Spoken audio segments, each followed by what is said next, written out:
Well, I'm just as surprised as you guys, but we just got some absolutely unbelievable news yet again linking the Eagles to a superstar pass rusher ahead of the NFL trade deadline, and it's super surprising. So let's break down the actual report and determine how likely it is that this could actually happen. Meanwhile, we just got some amazing new insight into what's been going on with A.J. Brown as the drama is finally starting to disappear. Plus, we break down the Eagles trade for Michael Carter, what it means for Cooper DeJean, and all the other latest Eagles news starting right now. Alright, so the Eagles bye week is in full swing, and we have a lot of interesting storylines to go over, but the first order of business has to be that the Eagles finally made a trade. Now, yes, this video is coming out a couple days after it already happened, so I'm definitely a bit late. That's my fault. I was dealing with some personal stuff, so I hope you guys forgive me. But it's a very interesting move, as, of course, I'm sure you've all seen by now, the Eagles traded wide receiver John Mechie and a 2027 6th-round pick to the Jets in exchange for cornerback Michael Carter II and a 2027 7th-round pick. So, on one hand, it definitely makes a ton of sense that the Birds traded for a cornerback. Obviously, there's been a ton of rumors suggesting that that could happen in recent weeks. But on the other hand, what's a little confusing, or at least interesting about the move, is that Carter is, of course, a slot cornerback, not an outside guy, as he's played 84.7% of his career snaps in the slot, while barely getting any playing time on the outside. Now, back in 2022 and 2023, Carter was arguably the best slot cornerback in the NFL. I mean, he played well enough to earn a 3-year, $30 million extension from the Jets in the 2024 offseason and is now under contract through 2027. Unfortunately, though, an injury-riddled 2024 campaign caused Carter's play to really decline, and this season, in 2025, he just has not been good at all, as he's allowed a 109.7 passer rating when targeted, and his extremely low PFF grade of just 43 ranks 111th out of 113 qualified cornerbacks this year, so, definitely not great. However, there is great reason to believe that when he is healthy and in a scheme that better suits his skill set, he can get back to being that elite slot cornerback that he was just a couple years ago. Now again, yes, this is not a given and there are concerns, but Carter clearly has a ton of potential and a lot of positive traits, which he's flashed even this year. I mean, just watch this film breakdown from Emmanuel Acho. All right, Eagles fans, if you want to learn about newly acquired nickelback Michael Carter II, watch this. Share it with somebody who you love. Here's what you need to know. Number one, he's a contact player. That's what I love a lot. But how healthy is he? And how smart of football does he play? Here he is at the nickelback position. Number 19 is going to try to crack block him. But because he's a heat-seeking missile, he makes contact with the offensive guard, shoves that block, goes up and makes a tackle. I love that. I especially love that from a nickelback. He's a contact player. Here he is again, man-to-man coverage. Looking for contact. This right here, boom. That's a solid tackle. That's a really solid tackle from my nickelback. Chasing him down, heat-seeking missile, boom, go make a strike. But remember what I told y'all, I'm not sure how intelligent of a brand of football he plays, and I'm not sure how fully healthy he is. Here he is at the nickelback position. Aaron Rodgers is going to check to a little bubble screen to DK Metcalf. I would love to see him be able to make this play in space. I would just love to see him be able to make that play in space. Instead, that turns into a 31-yard gain. 31 yards are given up on this play. I would love to see him track this inside hip and make that play in space instead of getting beat right there. That to me just screams like, okay, are you healthy and what's your level of athleticism? But this is probably the most concerning and maybe the most damning thing. This may have been when the Jets were like, you know what, I might be cool on you. Here he is right here. It's man-to-man coverage. How do I know it's man? Because quite literally, everybody's playing man. Man. Bottom of the screen. Man. Michael Carter. Why you leave this dude? Wait a second. It looks like you're a man. Everybody else is in man. Wait, who are you pointing at? Who are you sending him to? This ends up being an 18-yard touchdown on this play. Now, again, was not in the Jets locker room. But what I know is this. He a man. Everybody seems to be a man.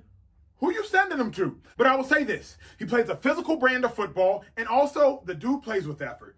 The dude plays with elite effort. Elite effort. Strain.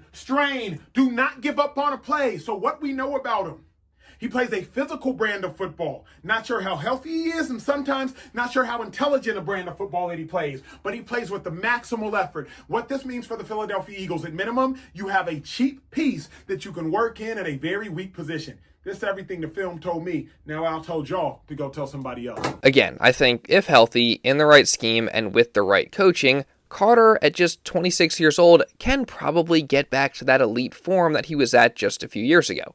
And heck, he seems to be betting on himself and banking on the idea that a move to Philly will turn his career back around, as he reportedly agreed to delete the $5 million guarantee for injury that he had in his contract for 2026 to complete the trade with the Eagles, which, only makes this move even more digestible financially for Philly and likely ensures that he's not just a one-year rental. And again, he's under contract for the next 3 years, so if all goes according to plan, he should have some time here to get healthy and get back to that form. So overall, I think this is definitely a really good, low-risk, high-reward move to bring in a guy that has a lot of talent and could turn out to be a good player for this defense. But now, obviously, the question everyone is asking is, what exactly is his role going to be this year for the Eagles defense? Well, obviously, the main idea that has been thrown out there by fans and media members is that the Eagles can move Cooper DeJean to the outside and then start Carter in the slot. I mean, just listen to Greg Cosell talk about the move here. I think they're getting an elite slot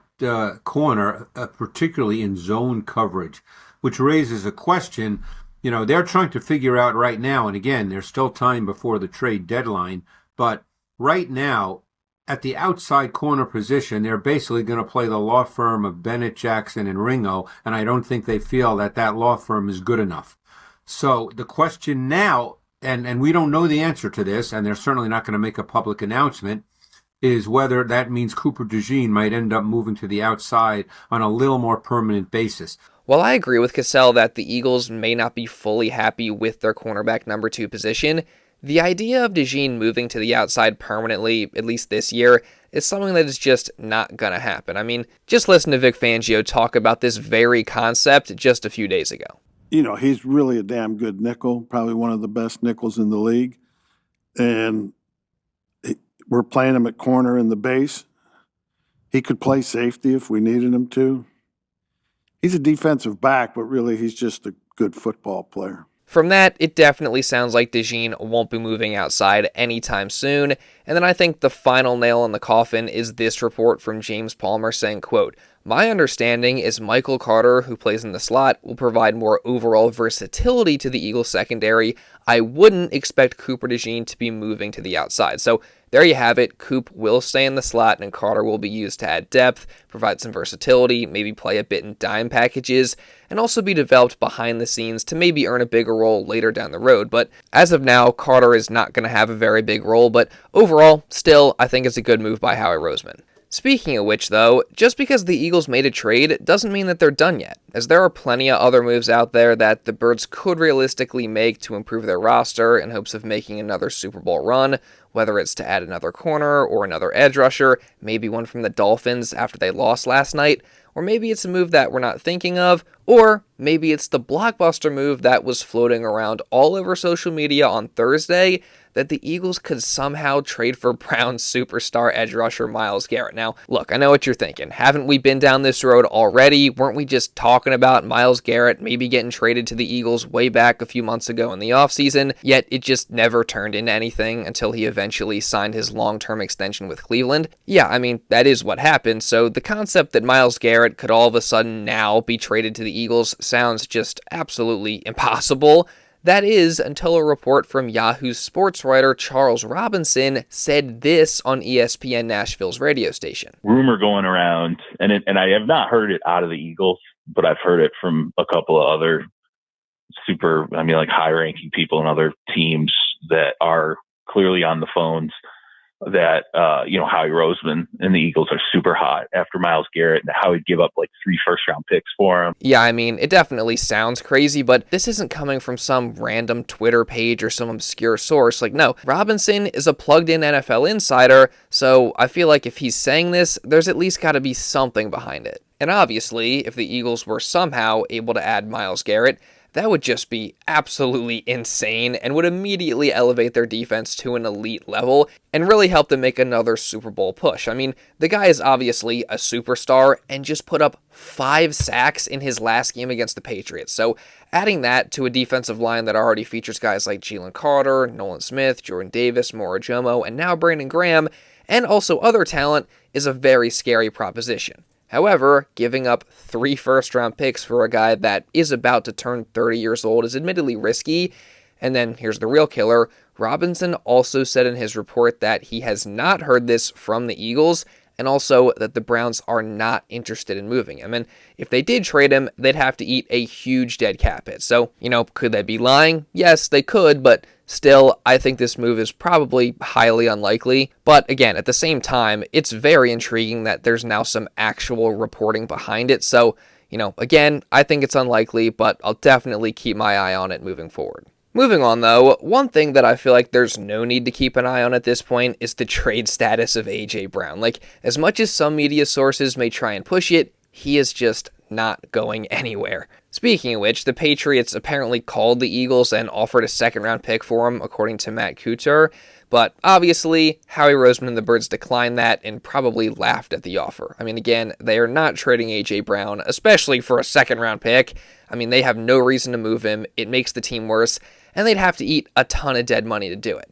And contrary to what a lot of these media sources may imply, AJ doesn't want to go anywhere either, and he confirmed that recently when he sat down with the Athletic's Brooks Cabana, as amidst all the recent drama going on with AJ on social media and elsewhere, the reporter just wrote a fantastic article on AJ explaining what exactly has been going on.